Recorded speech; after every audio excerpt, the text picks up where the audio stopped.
ఈ కథ పేరు పల్లెటూరి రక్త చరిత్ర. ఈ అనుభవంతో సత్యంలో జీవితంలోని అత్యంత భయంకరమైన రోజును గడిపుంటాడు. అరుణ్ మరియు సత్యం హాస్టల్లో ఉండే ఇద్దరు స్నేహితులు. వారికి ఒక వారం సెలవులు వచ్చాయి. అరుణ్ తన స్వగ్రామమైన కాట్రేవారిపాలెంకి వెళ్ళాలని నిర్ణయించుకున్నాడు. కానీ సత్యానికి ఇంటికి వెళ్ళాలనే ఇంట్రెస్ట్ లేదు.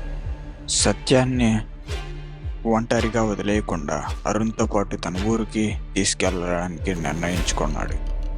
సత్యం మరియు అరుణ్ ఇద్దరు గ్రామానికి బస్సులో వెళ్ళారు. కాట్రేవారిపాలెం చాలా పాత సాంప్రదాయ గ్రామం. అలా వారిద్దరూ అరుణ్ గ్రామానికి చేరుకున్నారు. ఇద్దరు గ్రామంలో అడిగిపెట్టిన వెంటనే సత్యం ఎవరో తనను చూస్తున్నట్టు గమనించాడు. సత్యానికి ఆ ఊర్లో అడుగుపెట్టినప్పటి నుండి ఏదో వింతగా అనిపించింది. ఉన్నట్టుండగా గాలులు కూడా పెరగడం మొదలైంది. అలా అరుణ్ మరియు సత్యం ఇద్దరు అరుణ్ ఇంటికి చేరుకున్నారు. అక్కడ అరుణ్ కుటుంబ సభ్యులు వారిని ఆహ్వానించారు. ఆశ్చర్యంగా సమయం చాలా వేగంగా గడిచిపోయింది. దాదాపు సాయంత్రం వస్తుంది.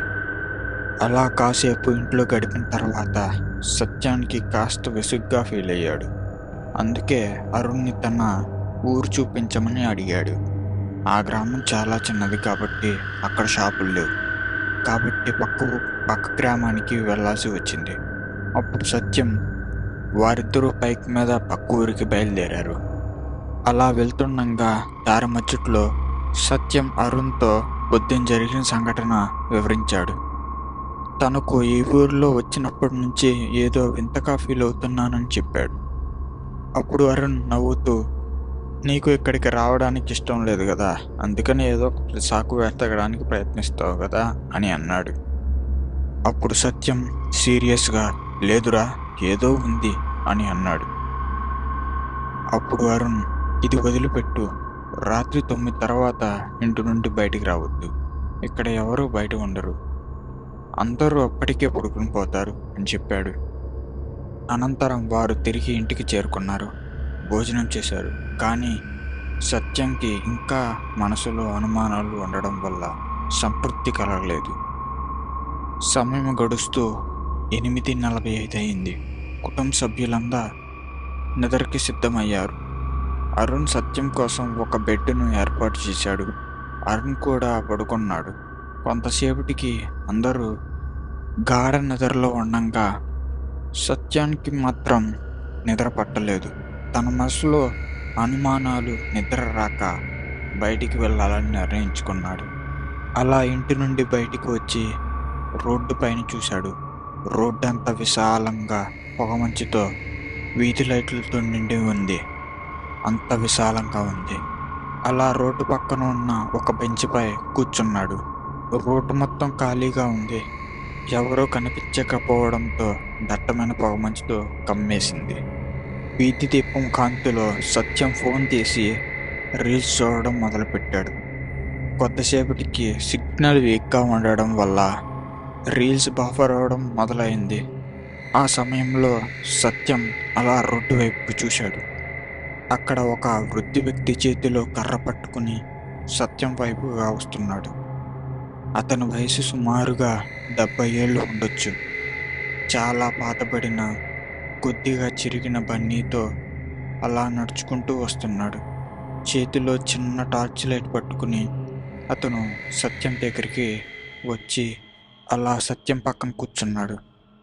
అప్పుడు వెంటనే సత్యంతో ఇలా అన్నాడు, ఏం బాబు ఊరు కొత్త అని అడిగాడు. అప్పుడు సత్యం, అవును తాత, మా స్నేహితుడు అరుణ్తో పాటు వచ్చాను అని అన్నాడు. అప్పుడు సత్యం, ఏం తాత ఎందుకు అలా అడిగావు అని అన్నాడు. ఏం లేదు, ఈ ఊర్లో ఎవరో 9 అయితే బయటికి రారు, కొత్త ఏమో అని అడిగాను అని అన్నాడు. కొంత సమయం మాట్లాడిన తర్వాత సత్యం ఆ వృద్ధుడిని గ్రామం గురించి అడిగాడు. నేను ఈ గ్రామంలో అడుగుపెట్టినప్పటి నుండి నా మనసులో ఏదో అసంపూర్తిగా ఉంది. ఇక్కడ ఏదైనా జరిగిన సంఘటనలు ఉన్నాయా అని అడిగాడు. అప్పుడు ఆ వృద్ధుడు నవ్వుతూ, లేదు సత్యం, ఇది నీ కల్పన మాత్రమే అని చెప్పాడు. అప్పుడు ఆ వృద్ధుడు తన కర్ర టార్చ్ లైట్ తీసుకుని వెళ్ళడానికి సిద్ధమయ్యాడు. సత్యం, ఏంటి తాత, ఎక్కడికి వెళ్తున్నావు అని అడిగాడు. అప్పుడు ఆ వృద్ధుడు, చాలా ఆలస్యమైంది, నా గొర్రెలు ఇవాళ మేతకి లేటుగా తోలుకెళ్ళాను, అందుకని ఇప్పుడు దాకా ఉన్నాయి, ఇప్పుడు వాటిని తోలుకొచ్చే సమయం అయింది, అందుకే వెళ్తున్నాను అని అన్నాడు. సరే అని సత్యం తన ఫోన్ చూసి ఫోన్లో రీల్స్ చూద్దాం అనుకున్నాడు. కానీ ఛార్జింగ్ తక్కువ ఉండడంతో సత్యం కూడా తనతో పాటు పొలానికి వెళ్ళడానికి నిర్ణయించుకున్నాడు. వారిద్దరూ పొలానికి వెళ్ళడానికి బయలుదేరారు. వారిద్దరూ కొంతసేపు నడిచాక రోడ్డు పూర్తిగా ముగిసిపోయింది. వారు అడవిలోకి వెళ్ళాల్సి వచ్చింది. ఆ అడవి చాలా భయంకరంగా కనిపించింది. చాలా పురాతనపు చెట్టులు, కీటకాల శబ్దాలతో చాలా భయంకరంగా ఉంది. ఆ వృద్ధుడు పొలం పక్కనే ఒక శ్మశానం ఉంది. సత్యం కొంచెం భయంగా ఉన్నప్పటికీ ఆ వృద్ధుడి పట్ల నమ్మకంతో ముందుకు అడుగులు వేశాడు. అప్పుడే మరొక గొర్రెలు తోలుకెళ్ళే వ్యక్తిని చూశాడు. అప్పుడు సత్యానికి కొద్దిగా ధైర్యం వచ్చింది.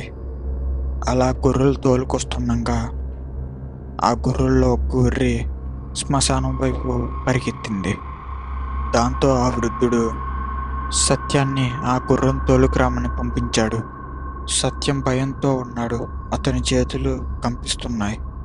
అది పూర్తిగా పౌర్ణమి రోజు.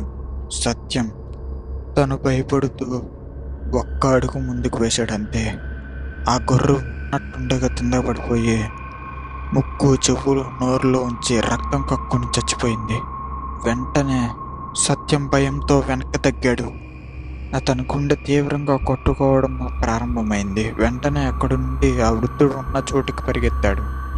ఆ వృద్ధుడు కాస్త భయంతో, అనవసరంగా వచ్చాం, ఈరోజు మన పని అయిపోయినట్టే అని అన్నాడు. ఆ క్షణం సత్యం గుండె జారిపోయినంత పనైంది. వెంటనే సత్యం ఆ వృద్ధుడిని, ఏమిటి మీరు మాట్లాడేది, ఏమంటున్నారు అని ప్రశ్నించాడు. అప్పుడు వృద్ధుడు, 1980లో ఈ గ్రామంలో కల్పన అనే అమ్మాయి ఉండేది. ఒక పౌర్ణమి రాత్రి ఆమె తన గొర్రెలను తీసుకువెళ్ళడానికి ఇక్కడికి వచ్చింది. ఆ సమయంలో పెద్ద చెట్టుపై ఒక నల్ల రంగు పొడవైన జుట్టుతో మనిషి శరీరంలో భాగాలు ఏవీ లేని నీడలా ఉంది. ఆ నీడ ఆమె గొర్రెలను తింటూ కనిపించింది. ఆ దెయ్యం ఆమె దగ్గరికి వచ్చి తన నల్ల జుట్టుతో ఆమెను తాకింది. అప్పటికప్పుడే ఆమె గుంటుపోటుతో అకస్మాత్తుగా చనిపోయింది. అప్పటి నుండి ప్రతి 2 సంవత్సరాల పౌర్ణమికి ఆమె ఈ చోటుకు వస్తుందని చెప్పాడు. ఆ వృద్ధుడి చేతులు వణుకుతూ అతని చేతిలో ఉన్న కర్ర జారింది. సత్యం భయంతో చేతులు, కాళ్ళు వణుకుతూ ఉన్నాడు. అంతలోనే ఎవరో తన భుజంపై చెయ్యి వేసినట్టు అనిపించింది. మొదట సత్యం అది వృద్ధుడేనని అనుకున్నాడు. కానీ అకస్మాత్తుగా ఆ వృద్ధుడు గొర్రెలు ఇందాకడ కనిపించిన గొర్రెల వ్యక్తి కూడా లేడు. సత్యం అలానే భయంతో వెనక్కి తిరిగి చూశాడు. కానీ ఎవ్వరూ కనిపించలేదు. అలా తిరిగి చూస్తుండగా ఒక్కసారిగా ఒక నల్ల చీర కట్టుకుని ముఖంపై గాయాలతో అత్యంత భయంకర రూపంలో ఉన్న దెయ్యం కనిపించింది. సత్యం భయంతో నేలపై పడ్డాడు. వెనక్కి నెట్టుకుంటూ వెనక్కు సాగే ప్రయత్నం చేశాడు. ఆ దెయ్యం ఒక్కసారిగా కనుమరుగైపోయింది. సత్యం ఏడుస్తూ తన జీవితంలో ఇదే ఆఖరి రోజని భావించాడు. అప్పుడు ఆ వృద్ధుడు మళ్ళీ సత్యం వైపు పరిగెత్తుకొస్తున్నట్టు కనిపించాడు. అలా సత్యం దగ్గరికి రాగానే, నువ్వు సురక్షితంగా ఉన్నావా అని అడిగాడు. సత్యం ఆశ్చర్యంతో, మీరు ఎక్కడికి వెళ్ళారు అని ప్రశ్నించాడు. వృద్ధుడు, నేను దెయ్యం నుండి తప్పించుకున్నాను, ఇది చెప్పడానికి సమయం కాదు, మనం వెంటనే వెళ్ళిపోవాలని చెప్పాడు. సత్యం నిదానంగా నేల నుంచి లేచి వృద్ధుడు వెనక వెళ్ళాడు. అడవి మధ్యలోకి రాగానే వృద్ధుడు అకస్మాత్తుగా ఆగిపోయాడు. సత్యం వైపు తిరిగి చూశాడు. వృద్ధుడు కళ్ళు ఉన్నట్టుండగా నల్ల రంగులోకి మారిపోతున్నాయి. ఆ వృద్ధుడు పరిగెత్తుకొచ్చి సత్యం మెడను పట్టుకుని పైకి ఎత్తాడు. ఆ వృద్ధుడు పూర్తిగా దెయ్యంగా మారి నల్ల చీర కట్టుకుని ముఖం స్త్రీలా మారిపోయింది. ఆమె ముఖం మీద భయంకరమైన ఘాటులతో చాలా ఘోరంగా కనిపించింది. సత్యం ఊపిరి తీసుకోవడానికి చాలా ప్రయత్నించేశాడు. తన శక్తినంతా వాడి తన నుండి తప్పించుకోవడానికి ప్రయత్నించేశాడు. అలా సత్యం గాలి తీసుకోలేకపోతున్నాడు. అతని కదలికలు నెమ్మదిగా ఆగిపోతుండగా అప్పుడు ఆ దెయ్యం సత్యమే తన ఆహారం అని గట్టిగా అరిచింది. ఉన్నట్టుండగా సత్యం ఒక్కసారిగా స్పృహ కోల్పోయాడు. అలా కాసేపటికి సత్యం కొద్దిగా స్పృహలోకి వచ్చాడు. అదృష్టవశాత్తు సత్యానికి ఏం కాలేదు. కానీ సత్యం కదలలేకపోతున్నాడు. ఇంతలో అరుణ్ వాయిస్ గట్టిగా వినిపించింది. అరుణ్ సత్యాన్ని వెతుకుతూ ఇక్కడ దాకా వచ్చాడు. అప్పుడు సత్యం గట్టిగా అరుణ్కి వినపడేలా అరిచాడు. అప్పుడు అరుణ్ నేలపై పడి ఉన్న సత్యాన్ని ఇంటికి జాగ్రత్తగా తీసుకువెళ్ళాడు.